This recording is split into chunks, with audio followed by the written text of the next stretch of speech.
Hello everyone, मैं शास्त्रांगन।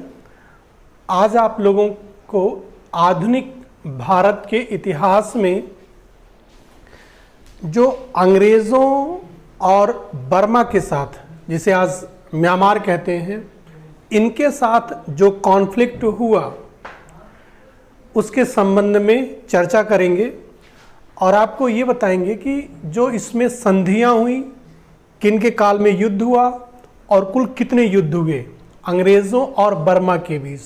ठीक है, तो उसकी मैं चर्चा करूंगा। रफली आपको ये बता दे रहा हूं, अंग्रेज़ों और बर्मा के बीच यानी कि ईस्ट इंडिया कंपनी और बर्मा के बीच कुल 3 लड़ाइयाँ हुई थी। कितनी हुई थी? 3 लड़ाइयाँ। और अंततः लॉर्ड डफरिन के काल में बर्मा को भारत में पूरी तरह से क्या कर लिया गया था? मिला लिया गया था। यानी कि 1886 से लेकर के 1837 तक बर्मा भारत का एक प्रांत रहा, ब्रिटिश भारत का एक प्रांत रहा। और 1837 में बर्मा को ब्रिटिश से क्या कर दिया गया? ब्रिटिश भारत से अलग कर दिया गया। और 1948 में बर्मा को ब्रिटेन से भी क्या मिल गई थी? आज़ादी मिल गई थी। तो इन सब की मैं क्या करूंगा? चर्चा करूंगा। और संधियां किन के बीच हुआ, कब युद्ध हुआ, इन सब की हम आपको आगे के लेक्चर में दिखाएंगे कैसे कैसे ये युद्ध होता है। शुरू में जब ईस्ट इंडिया कंपनी भारत में व्यापार की शुरुआत की तो उसी समय 17वीं शताब्दी में ही बर्मा के साथ भी ईस्ट इंडिया कंपनी के व्यापारिक संबंध क्या हुए? स्थापित हुए। और 17वीं शताब्दी में ही जो तिब्बती और चीनी मूल के लोग थे, इन लोगों ने उत्तर पूर्व का जो बर्मा का जो क्षेत्र था, अराकान, तेनासरिन, इन क्षेत्रों पर इन लोगों ने क्या कर लिया? अधिकार कर लिया और एक स्वतंत्र राज्य की क्या की? स्थापना की। लेकिन इसी समय आप देखेंगे 1750 के करीब आसपास एक बर्मी सरदार था, बर्मा का एक सरदार था जिसका नाम था अलम्प्रो। ये बर्मा का एक सरदार था जिसने निचले वाले जो समुद्र से लगा हुआ, जिसे लोअर बर्मा कहते थे, उस क्षेत्र पर इसने अधिकार कर लिया। यानी कि जो बर्मा का इरावदी डेल्टा है उस पर इस अलम्प्रो ने क्या कर लिया? अधिकार कर लिया। और यहाँ पर अभी तैलंगों का क्या था? शासन था। अब इस अलम्प्रो ने वहाँ पर क्या कर लिया?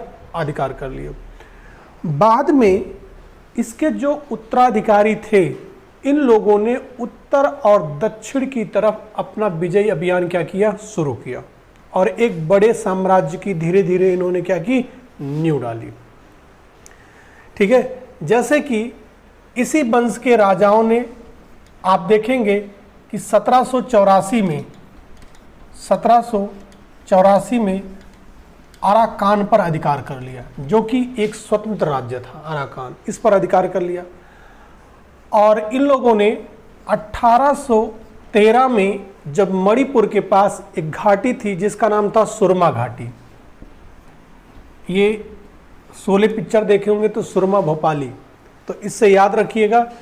इस सुरमा घाटी पर भी जो मणिपुर के पास थी, यहाँ पर भी बर्मियों ने क्या कर लिया? अधिकार कर लिया। अब उनकी जो टकराहट थी, अब वो ईस्ट इंडिया कंपनी से, कलकत्ता काउंसिल से, अब उनकी झगड़े की यहीं से क्या होती है? शुरुआत होने लगती है। यही नहीं, आगे बढ़ करके इन लोगों ने, ठीक है, जो बर्मा के लोग थे, चटगांव की जो पुलिस चौकी थी, ठीक है, वहां पर भी इन लोगों ने क्या कर दिया? हमले कर दिया। लेकिन ये जो आसपास के जो क्षेत्र ये लोगों ने जीता था, यहाँ के जो लोग थे वो भाग करके ब्रिटिश भारत में क्या कर लिए? शरण ले लिए। जब यहाँ के लोगों ने भाग कर ब्रिटिश भारत में शरण ले लिया तो जो बर्मी सरदार थे, जो बर्मा के राजा थे, आवा के जो राजा थे, उन लोगों ने ब्रिटिश गवर्नमेंट से इन भगोड़ों की क्या की? मांग की कि इन लोगों को बर्मा सरकार को क्या कर दिया जाए? सौंप दिया जाए। ये जो घटना हो रही है और इस समय का जो गवर्नर जनरल था, ठीक है, वो लॉर्ड हेस्टिंग्स था। ये कौन था? लॉर्ड हेस्टिंग्स था, इस समय का गवर्नर जनरल था। और इस समय लॉर्ड हेस्टिंग्स, ठीक है, मराठों के साथ संघर्ष में उलझा हुआ था और इसी समय वो पिंडारियों का क्या कर रहा था? दमन कर रहा था। तो लॉर्ड हेस्टिंग्स ने उत्तर पूर्व की तरफ ध्यान नहीं दे पा रहा था, लेकिन कलकत्ता काउंसिल ने, जो बर्मा सरकार ने भगोड़ों की मांग की, जो इन क्षेत्रों से भाग करके ब्रिटिश क्षेत्र में आ गए थे, कलकत्ता काउंसिल से शरण लिए थे, ठीक है, उन भगोड़ों को बर्मा को देने से क्या कर दिया? इनकार कर दिया कि हम आपको उनको क्या करेंगे? नहीं सौंपेंगे। जब उन लोगों ने इनकार कर दिया तो उसी समय जो बर्मा का जो राजा था, ठीक है, पागीदोवा, ये जो बर्मा का राजा था, उसने, ठीक है, लॉर्ड हेस्टिंग्स के पास एक पत्र भेजा और उस पत्र में उसने उत्तर पूर्व के कुछ राज्यों पर अपना दावा पेश किया। ठीक है, उसमें उसने कहा ये जो चटगांव है, क्या है? ये चटगांव जो है, ये जो ढाका है, जो मुर्शिदाबाद है, ये क्या है? सॉरी, मुर्शिदाबाद और कासिम बाजार, कासिम बाजार, इन 4 क्षेत्रों पर उसने क्या किया? दावा किया, क्योंकि ये कहा कि ये पहले, ठीक है, जो अराकान का जो राजा था मध्यकाल में, ये उसके क्या थे? अधीन क्षेत्र थे। इसीलिए ये बर्मा पर इनका क्या होना चाहिए? अधिकार होना चाहिए। लेकिन जो लॉर्ड हेस्टिंग्स था वो समझा कोई जाली पत्र है और उसी के साथ उसने एक पैचअप लगा करके भेज दिया, ठीक है, कि संभवतः ये क्या है? जाली पत्र है। इससे जो बर्मा का राजा था, ठीक है, पागीदोवा, वो बहुत चिढ़ गया और उसने क्या कर दिया? तुरंत उसने, ठीक है, एक सेनापति को भेज करके उत्तर पूर्व के ऊपर क्या कर दिया? हमला कर दिया। और ये बात है 1821 की। 1821-22 में जो बर्मा सेनापति था उसने असम पर क्या कर लिया? अधिकार कर लिया। ठीक है, और चटगांव के पास, कहाँ? चटगांव के पास एक शाहपुरी द्वीप था। यहाँ पर अंग्रेजों की एक क्या थी? छोटी सी छावनी थी। ठीक है, यहाँ पर भी, शाहपुरी पर भी, ठीक है, बर्मियों ने क्या कर दिया? आक्रमण कर दिया और जो यहाँ पर अंग्रेज सैनिक थे उनको क्या कर दिया? मार करके भगा दिया। यानी कि 1822 में अंग्रेजों और बर्मा के साथ युद्ध की क्या हो गई? शुरुआत हुई। लेकिन इस समय एक नए गवर्नर जनरल आ गए थे जिनका नाम था लॉर्ड एमहर्स्ट। ठीक है, कौन थे? लॉर्ड एमहर्स्ट, ये नए गवर्नर जनरल थे। यानी कि प्रथम आंग्ल बर्मा युद्ध की जो शुरुआत हुई वो गवर्नर जनरल लॉर्ड एमहर्स्ट के काल में क्या होती है? शुरू होती है। और इस समय जो बर्मा का जो राजा था उसका नाम था पागीदोवा, ये राजा था। ठीक है, अब ये जो नए गवर्नर जनरल आए थे इन्होंने, ठीक है, 24 फरवरी 1824 में बर्मा के खिलाफ युद्ध की क्या कर दी? घोषणा कर दी। क्या कर दी? घोषणा कर दी। और जब उन्होंने युद्ध की घोषणा कर दी तो रंगून की विजय का उन्होंने क्या बनाया? लक्ष्य बनाया। और इसके लिए उन्होंने जो मेजर जनरल थे आर्चीबाल्ड कैंपबेल, ये आर्चीबाल्ड कैंपबेल, आप कैंपबेल को याद रखिएगा, 1857 के विद्रोह में भी इन्होंने सबसे महत्वपूर्ण भूमिका निभाई।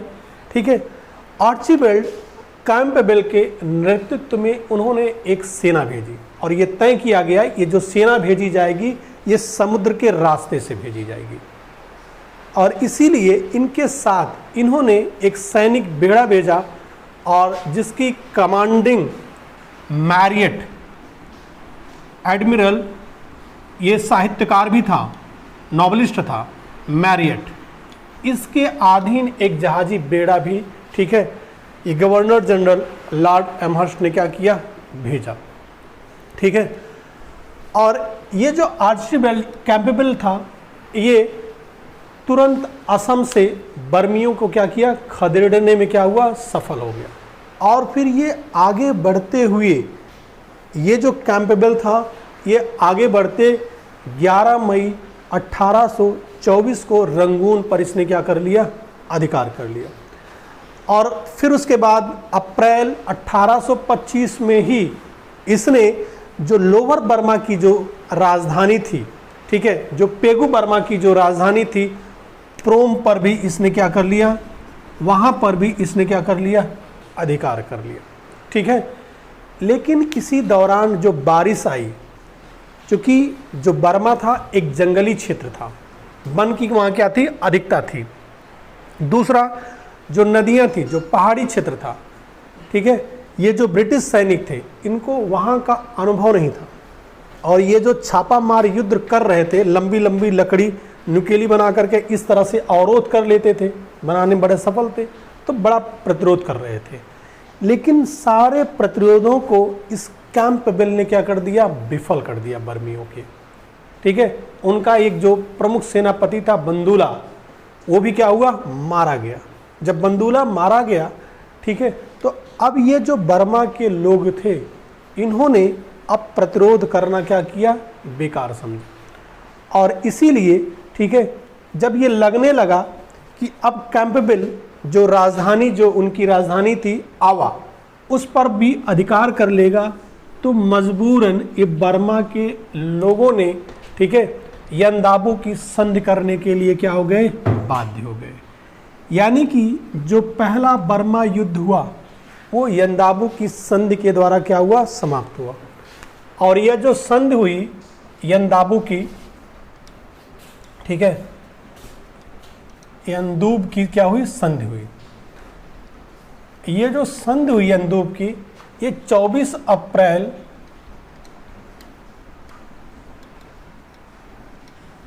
1825 को हुई। और ये जो संधि की शर्तें थी इसे कॉलिन कैंपबेल ने ही क्या किया था, लिखवाया था, ठीक है। ये संधि की जो शर्तें थी इसमें देख लीजिएगा, इस संधि की शर्त में 1 करोड़ रुपए का क्या लगाया गया, हर्जाना लगाया गया, ठीक है, क्योंकि इन्होंने युद्ध छेड़ा था, क्योंकि यह सबसे महंगा युद्ध था, ठीक है, अभी तक का जितना युद्ध हुआ था, ठीक है, उसमें ये सबसे क्या था, महंगा युद्ध था, ठीक है। सबसे ज़्यादा सैनिक भी मारे गए थे। 1 करोड़ का क्या लगाया गया, जुर्माना लगाया गया। और इसके बाद जो अराकान और तेनासरिन का जो क्षेत्र था उसे बर्मा से क्या कर दिया गया, अलग कर दिया गया।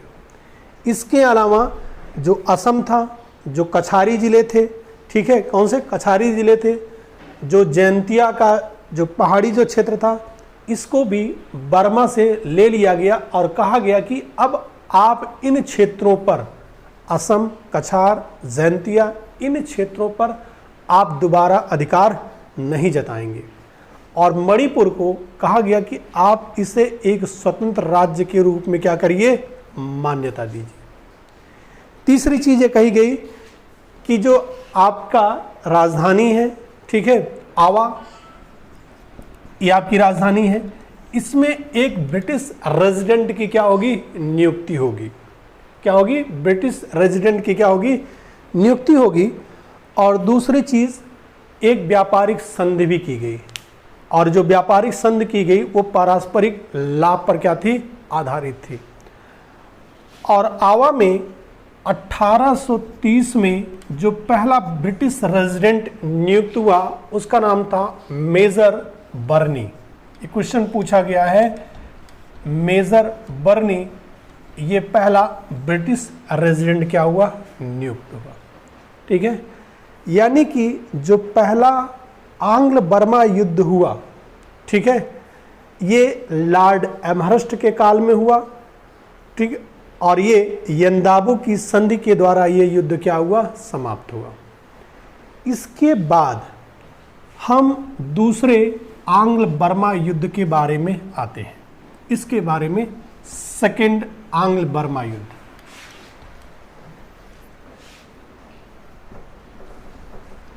द्वितीय आंग्ल बर्मा युद्ध ये 1852 में होता है, ठीक है। और इस समय जो गवर्नर जनरल थे वो लॉर्ड डलहौजी थे।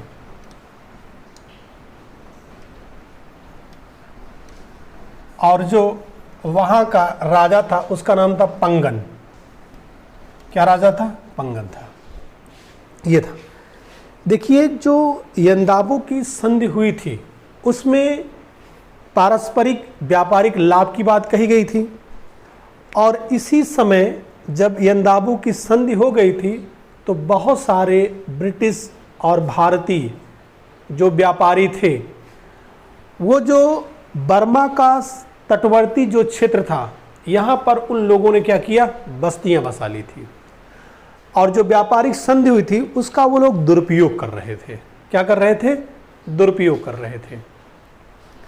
जब उन व्यापारिक संधियों का इन लोगों ने क्या किया, दुरुपयोग किया, तो जो रंगून का जो गवर्नर था उनके खिलाफ क्या किए, कड़े कदम उठाए।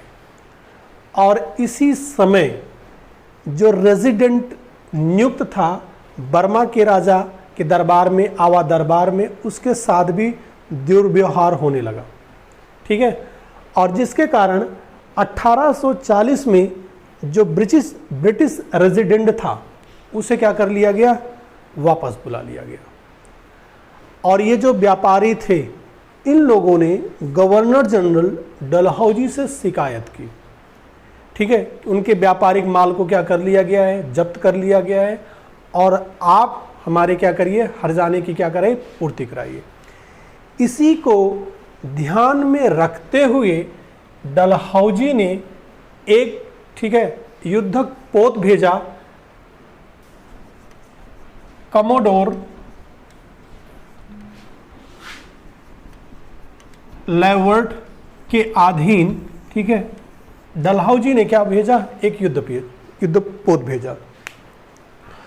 और जो युद्धपोत भेजा गया, ठीक है, ये दो मांगे इन्होंने बर्मा के राजा के साथ किया। इन्होंने कहा कि जो व्यापारियों की जो क्षति हुई है उसकी आप क्या करिए, पूर्ति करिए।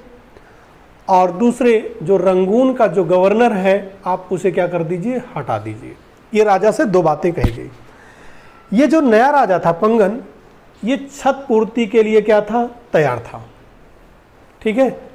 लेकिन जो गवर्नर था रंगून को, उसे हटाने की वो बात नहीं माना, क्योंकि अगर उसको हटाता तो उसके आंतरिक मामलों में एक तरह से ब्रिटेन का पूरा क्या होता, हस्तक्षेप होता।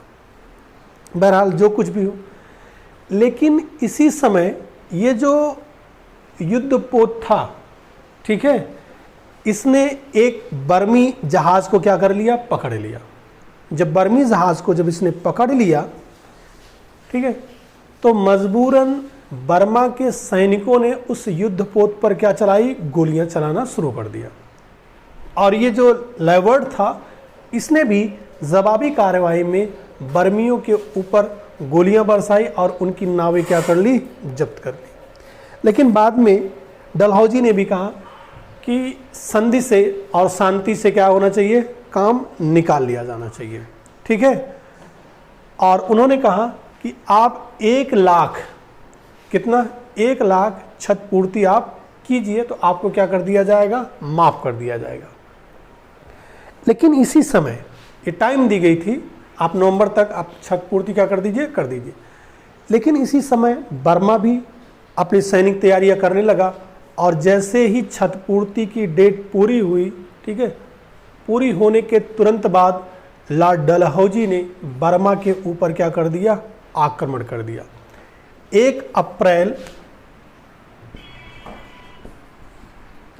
1 अप्रैल 1852 में, ठीक है, जनरल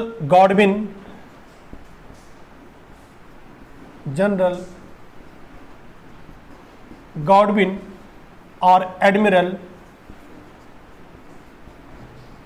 एडमिरल ऑस्टिन के नेतृत्व में बर्मा के ऊपर क्या कर दिया गया, आक्रमण कर दिया गया, ठीक है।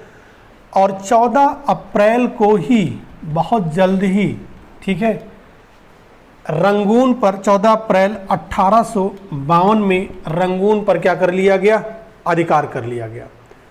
और जो लोअर बर्मा की जो राजधानी थी, ठीक है, अक्टूबर में लोअर बर्मा की राजधानी जो प्रोम थी, अब उस पर भी क्या कर लिया गया, अधिकार कर लिया गया। और डलहौजी जो था वह सितंबर 1852 में ये रंगून पहुंचा, ठीक है। ये जो डलहौजी था वह सितंबर 1852 में क्या पहुंचा, रंगून पहुंचा। और उसने बर्मा के राजा को एक संदेश दिया। ये जो बर्मा का जो निचला वाला जो हिस्सा है, जिसे लोअर बर्मा कहा गया, जो समुद्र का तटवर्ती क्षेत्र था, ठीक है, इरावदी नदी का जो डेल्टा था, साल्विन का जो डेल्टा था, उस पर आप अंग्रेजों का क्या मान लीजिए, अधिकार मान लीजिए, ठीक है। और आप ऊपरी बर्मा के क्षेत्रों पर क्या करिए, शासन करिए। लेकिन यह संधि मान लेने पर एक तरह से बर्मा का पूरी तरह से क्या हो जाता, विभाजन हो जाता। और इसीलिए जो बर्मा का राजा था इस संधि को मानने से क्या कर दिया, इनकार कर दिया। जब बर्मा के राजा ने, ठीक है, डलहौजी की यह संधि मानने से इनकार कर दिया, तो डलहौजी ने 20 दिसंबर 1852 को, 20 दिसंबर 1852 को ये जो लोअर बर्मा था, ठीक है, उसे ब्रिटिश भारत राज्य में मिलाने की क्या कर दी, घोषणा कर दी, ठीक है। और उसने घोषणा कर दी कि जो लोअर बर्मा है, यानी कि जो तटवर्ती जो क्षेत्र है, इसे क्या किया जा रहा है, ब्रिटिश भारत में क्या कर लिया जा रहा है, मिला लिया जा रहा है, ठीक है। और इसकी जो राजधानी थी, ठीक है, और इसे पेगु नाम दिया गया, और इसकी राजधानी रंगून को घोषित किया गया, ठीक है। लेकिन इसको मिला लेने से ये जो बंगाल की खाड़ी का जो समुद्र का तटवर्ती क्षेत्र था, पूरे के पूरे पर अंग्रेजों का क्या हो गया, अधिकार हो गया। और ये जो एक नया प्रांत बना यहाँ के लिए, ठीक है, जो इसको पेगु नाम दिया गया और इसकी राजधानी रंगून को बनाया गया, इसका जो पहला कमिश्नर नियुक्त हुआ, ये क्वेश्चन पूछा गया है, ठीक है। जो पेगु बनाया गया, कब बनाया गया और इसका कमिश्नर किसके बनाया गया, ठीक है, कैप्टन आर्थर, क्या नाम था, कैप्टन आर्थर को, ठीक है, पहला पेगु का कमिश्नर नियुक्त किया गया। एक पहला कमिश्नर ये बना, आर्थर पहला कमिश्नर क्या हुआ, नियुक्त हुआ। और इस तरह से दूसरा आंग्ल बर्मा युद्ध का क्या हुआ, समापन हुआ। लास्ट में जो तृतीय आंग्ल बर्मा जो युद्ध हुआ, वो लॉर्ड डफरिन के काल में हुआ। किसके काल में हुआ, लॉर्ड डफरिन के काल में तृतीय आंग्ल बर्मा युद्ध हुआ। वो था 1885 में ये हुआ।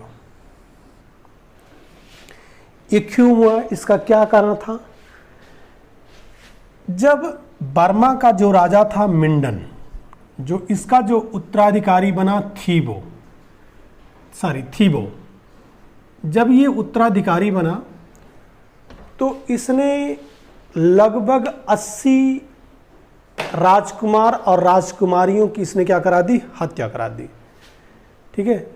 जिसको लगता था कि ये हमारे क्या है, प्रतिद्वंदी हैं, उत्तराधिकार में हमारा प्रतिद्वंदी बनकर उभरेंगे, तो ऐसे लोगों की इसने क्या कर दी, हत्या करा दी, लगभग 80 राज और राजकुमारियों की।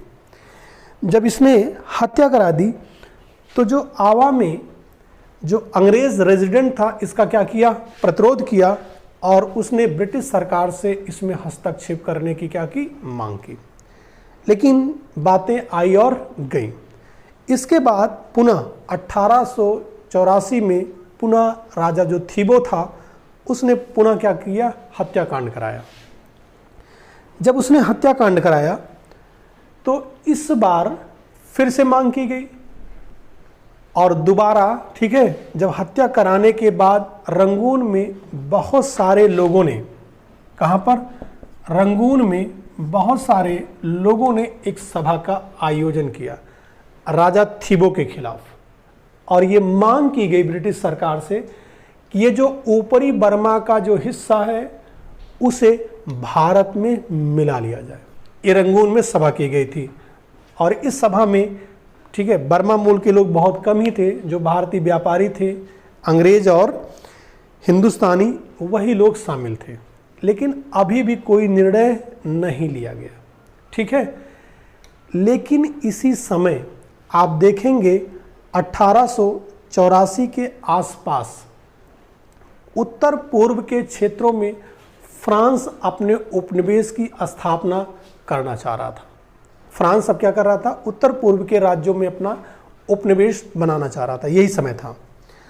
और 1884 में फ्रांस ने हिंद चीन का जो युद्ध हुआ उसमें उसको क्या मिली, विजय मिली, और अगले साल उसने तैनसिन की भी क्या कर ली, विजय कर ली।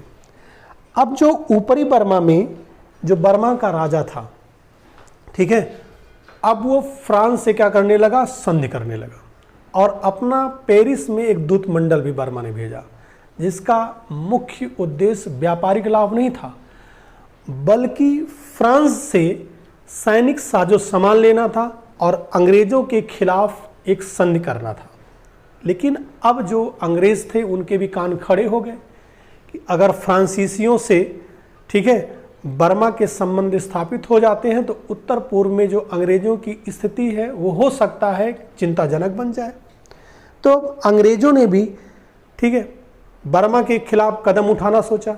लेकिन एक बर्मा जो है, ऊपरी बर्मा एक स्वतंत्र राज्य हो सकता था, ठीक है, और एक स्वतंत्र राज्य किसी स्वतंत्र दूसरे राज्य से अगर कोई संधि समझौता करता है तो तीसरा राज्य क्या कर सकता था। लेकिन इसी समय जो बर्मा के राजा थे उन्होंने एक थोड़ी सी गलती कर दी। क्या कर दी, गलती कर दी। एक कंपनी थी, ये कंपनी पूछा गया है बॉम्बे बर्मा ट्रेडिंग कॉरपोरेशन।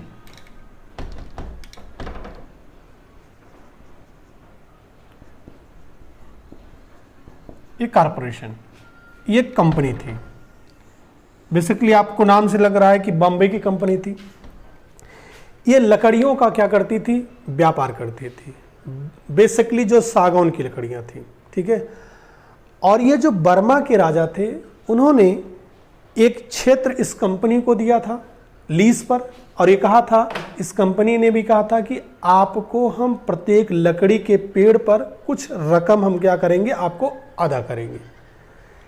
फिर से सुनिए, ये जो कंपनी थी बर्मा की सरकार से इनका एक टाई अप था। इन्होंने एक क्षेत्र लीज पर लिया था और ये कहा था कि हम इस लकड़ी की कटाई करेंगे और प्रत्येक पेड़ या कुंदे के हिसाब से आपका हम क्या करेंगे, रकम का क्या करेंगे, भुगतान करेंगे।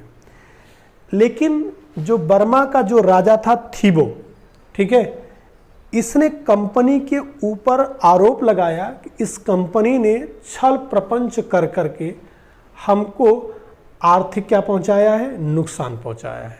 इसीलिए बर्मा की कोर्ट में एक मुकदमा चला और उस मुकदमे में बर्मा की न्यायालय ने ये जो कंपनी है इस पर 23 लाख का क्या लगा दिया, जुर्माना लगा दिया। जब इस कंपनी पर जुर्माना लगा दिया तो यह कंपनी वायसराय, जो इस समय लॉर्ड डफरिन थे, ये लॉर्ड डफरिन क्या थे, वायसराय थे, इनसे इस कंपनी ने हस्तक्षेप करने की क्या की, मांग की। और इसी समय, ठीक है, जो फ्रांस था, ठीक है, तेना सरीन के युद्ध में क्या हुआ था, पराजित हो गया था और उत्तर पूर्व से वह अपने आप को समेट भी लिया था। अब ये मौका मिल गया था कि अब डफरिन बर्मा पर क्या करते, आक्रमण करते। जब राजा थीबो ने कोई जवाब नहीं दिया उचित और डफरिन को, गवर्नर जनरल को हस्तक्षेप करने से मना किया, तो लॉर्ड डफरिन ने बर्मा पर क्या कर दिया? आक्रमण कर दिया। क्या कर दिया? आक्रमण कर दिया। और ये जो आक्रमण हुआ वो दिसंबर 1884 में क्या हुआ? हमला हुआ। और ये जो सेना बनाई गई, जो उसका कमांडर था, उसका नाम था हैरी नॉर्थ डेलरिम्पल फ्रेडरगास्ट। ये बड़ा लंबा नाम है। इसके नेतृत्व में क्या हुआ? हमला हुआ। ठीक है। और जो बर्मा की जो राजधानी थी आवा, उस पर इसने अधिकार कर लिया। जो बर्मा का राजा था उसे महल में ही कैद कर लिया गया। ठीक है। और बाद में जो राजा था उसे निर्वासित करके क्या कर दिया गया? भारत भेज दिया गया। जो अंगरक्षक थे, थोड़ा बहुत उन लोगों ने लड़ाई ली, लेकिन चुपके से वो भी भाग निकले। और बर्मा को, ठीक है, ये जो गवर्नर जनरल थे लॉर्ड डफरिन, इन्होंने 1 जनवरी 1885 को बर्मा को, ऊपरी बर्मा और लोअर बर्मा दोनों को मिला करके इसे भारत का एक प्रांत बना दिया। ठीक है। और सम्मिलित जो लोअर बर्मा और अपर बर्मा था, जो भी विभाजित था, दोनों को मिला करके एक, ठीक है, ब्रिटिश प्रांत बना दिया गया। और इस सम्मिलित राज्य की जो राजधानी रखी गई उसे रंगून रखा गया। ठीक है। और 1885 में जो ये प्रांत बना था, 1937 तक यह एक ब्रिटिश प्रांत बना रहा। और 37 तक बना रहा, 1937 तक बना रहा। जब 1935 का अधिनियम आया था, भारत शासन, उसी अधिनियम में कहा गया था कि बर्मा को ब्रिटिश भारत से क्या कर दिया जाए? अलग कर दिया जाए। ठीक है। 1935 के अधिनियम के द्वारा बर्मा को ब्रिटिश भारत से अलग कर दिया गया। और बर्मा भी भारत के 1 साल बाद क्या हुआ? आज़ाद हुआ। यानी कि 1948 में बर्मा को भी क्या मिल गई? आज़ादी। तो आपने देखा कुल 3 युद्ध हुए। कितने युद्ध हुए? 3। जो पहला युद्ध हुआ वो 1823 से 26 में चला। गवर्नर जनरल लॉर्ड एमहर्स्ट थे। ठीक है। जो दूसरा जो युद्ध हुआ वो नवंबर 1852 में हुआ, लॉर्ड डलहौजी के काल में हुआ। और इसी युद्ध में लोअर बर्मा को, ठीक है, ब्रिटिश राज्य में क्या कर लिया गया? शामिल कर लिया गया। जो तीसरा और फाइनल युद्ध हुआ, ठीक है, वो लॉर्ड डफरिन के काल में हुआ 1884 में। और 1885 में ऊपरी बर्मा को भी भारत में क्या कर लिया गया? शामिल कर लिया गया। और दोनों को मिला करके एक संयुक्त क्या बना दिया गया? प्रांत, जिसकी राजधानी क्या हो गई? रंगून। और यह स्थिति 1937 तक रही। 37 में जाकर के बर्मा को ब्रिटिश भारत से क्या कर दिया गया? अलग कर दिया गया। ठीक है। और बर्मा को भी क्या मिली? 1948 में बर्मा को भी क्या मिली? आज़ादी मिली। लेकिन इसके बाद भी बर्मा में गृह युद्ध क्या रहा? जारी रहा। Thank you. अगली क्लास में, ठीक है, जो नेपाल के साथ कॉन्फ्लिक्ट है उसकी मैं चर्चा करूँगा।